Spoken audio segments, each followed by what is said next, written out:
western Orange County in south-central Indiana until 5 p.m. Eastern Daylight Time.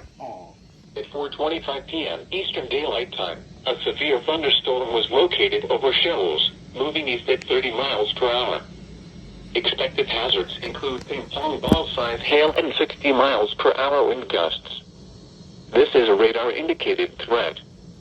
The following impacts are expected: people and animals outdoors will be injured. Expect hail damage to roofs, siding, windows, and vehicles. Expect wind damage to roofs, siding, and trees.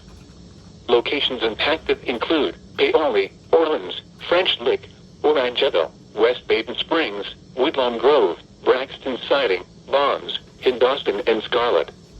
A tornado watch remains in effect until 11 p.m. Eastern Daylight Time for south-central Indiana.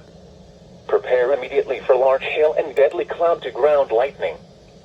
Seek shelter inside a well-built structure. Stay away from windows.